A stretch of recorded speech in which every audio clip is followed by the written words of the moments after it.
was at this point that I, a grown man, almost cried. Now, if you know, you know. If you don't, let me regale you. This is Rebecca, and this is Lucy. They are from an anime called Cyberpunk Edgerunners that came out almost 4 years ago, which is based on a video game called Cyberpunk 2077. Now, I'm not going to tell you to watch the anime if you haven't. Watch it, don't watch it, I care not. Just understand that this anime's ending hit so hard that even after almost 4 years, if anyone has seen it, here's this, they have to hide their face. So on Monday, June 8th, Wuthering Waves released an update where you can get Rebecca and Lucy in-game. I only found out about this the day before release. So all my plans that I had for that week were out the window. My only mission in life was to get these two. The plot twist? I hated Wuthering Waves. I played this game when it first came out 2 years ago and was quickly done with it. It felt like a rehash of other games before it and a bunch of other reasons that I won't bore you with right now. But I loved the characters of Rebecca and Lucy so much that I was willing to give the game another chance. And I have to give it to the makers of this game. They ran with that chance, because my God, the Cyberpunk story was so good. Whoever wrote it was either a writer from the anime or a massive fan, because they got it perfect. There were multiple scenes that hit hard, and they gave you the ability to play as both characters to test them out. I was hooked and all in to get them both. First up was Lucy. Now, to get Lucy in this game, you don't just get her. You can't just outright buy her. You have to roll for her and hope that you are lucky enough to get her. If this sounds like gambling, you would be correct. Remember when I said I stopped playing this game?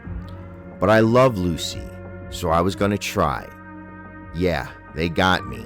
They knew what they were doing. So to do these rolls, you need 1,600 of whatever these things are. I'm just going to call them scam crystals. You need 1,600 scam crystals to roll 10 times. Now, you could pay real money to get these scam crystals, which I wasn't about to do, or you could be like me and suffer through the slog of a story to complete quests, which rewards you with said scam crystals. And as much as I love the Cyberpunk story, the same cannot be said of the game's original story. Is the main story that bad? Honestly, I don't know. I kept skipping through the story because I didn't care. I just wanted the scam crystals as quickly as possible so I can roll for Lucy.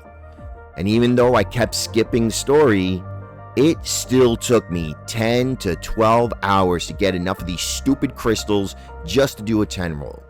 So I can't even imagine how long it would have taken if I sat through that. Now, if you're thinking to yourself, this sounds stupid, you're 100% correct. But I love these two characters so much that I was willing to suffer through it all just to get them.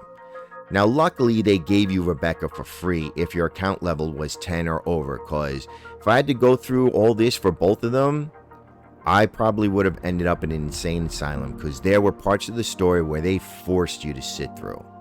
Now, as I said earlier, I haven't played this game in over 2 years, and by the grace of the universe, I still have my credentials, so I didn't have to start from scratch. So I immediately got my Rebecca, gushed and fawned over her, leveled her up as far as I could, and began the long, dark road of getting 128,000 scam crystals. Why so many of these scam crystals? Remember when you thought this sounds stupid? You have no idea how deep this rabbit hole of stupidity goes. So it's 1,600 scam crystals for 10 rolls. Each quest you finish for the story only gives you between 10 to 60 crystals upon completion. So that's 20 to 30 quests you have to clear, each taking about 20 to 30 minutes with skipping dialogue. So you do the math. It took forever. Did I say how much I hated this game? Now, if you didn't get her, you need to suffer another 1,600 crystals to roll 10 more times. Sounds like fun, right? Are you starting to get the gist of why I stopped playing this game? Anyway, all of this was done to get to the 80th role. What's so special about the 80th role?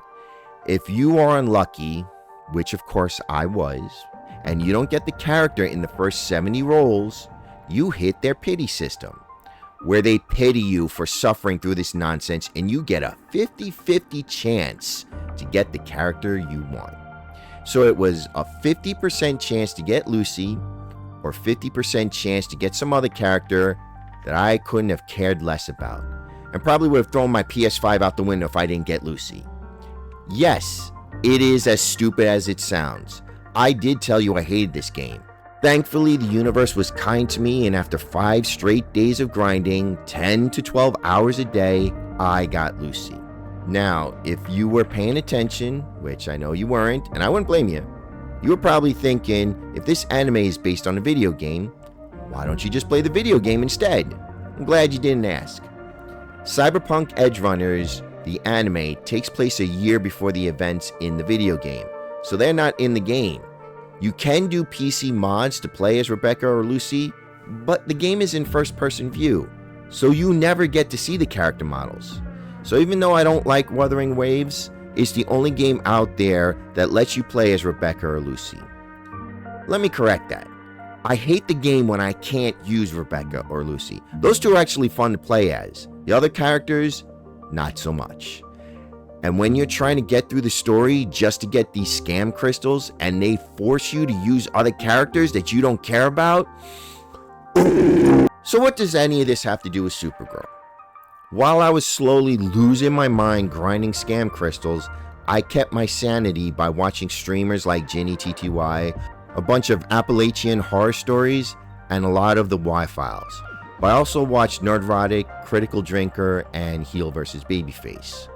The last 3 brought up the topic of Mildred Alcock, or whatever her name is, who is apparently playing Supergirl, which is supposed to release sometime in June. She was babbling something about how men are the problem for women characters or something or another. Truthfully, I really wasn't paying attention because I was slowly losing my mind, grinding scam crystals, and at this point, there have been so many women blaming men for their shows or movies failing.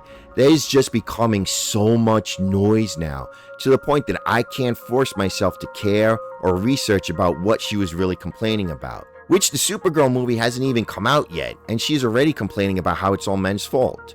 How are you complaining before anything has even happened yet? Irregardless, one of the things that did cross my mind was that I was here grinding all day, listening about her inane babble for 5 days in a row in a game that I hate for a female character from an anime that I haven't seen in almost 4 years. That maybe, just maybe, now, hear me out on this one, because this might be hard to hear. Maybe your character is bad. Maybe it's not men. Maybe your character is annoying and obnoxious in a bad way. Because Rebecca, she's annoying and obnoxious, but we love her for it. I will say this. If Wuthering Waves came out with a Supergirl character, a version that looked exactly like this Mildred Alcock, or any version for that matter, I would not have even wasted my time. There is no game on this planet that could have released a Supergirl character that I would have bothered to play. But I did it for Lucy and Rebecca, 2 female characters from an anime that I haven't seen in almost 4 years, again in a game that I hated to play. And I'm not the only one. I've seen so many videos of people reacting to getting Lucy, to the Cyberpunk story, and to Lucy and Rebecca's gameplay. And they're all positive. Because they are likable characters, and not just by men, by everyone. I've seen videos from men and women gushing over these 2. No one had to be insulted or complained about or bullied into liking these 2. The anime did that itself by telling a great story that still resonates 4 years later. Maybe you can try making a character that people genuinely like, and you won't have to go around whining and crying that no one likes your character. Or you could just keep making characters that no one cares about and then try to insult, complain, and bully people in liking them. See how that goes. Anyway, I got Rebecca and Lucy. I'm going back to playing them in-game. And if anyone asks, you learned nothing here today.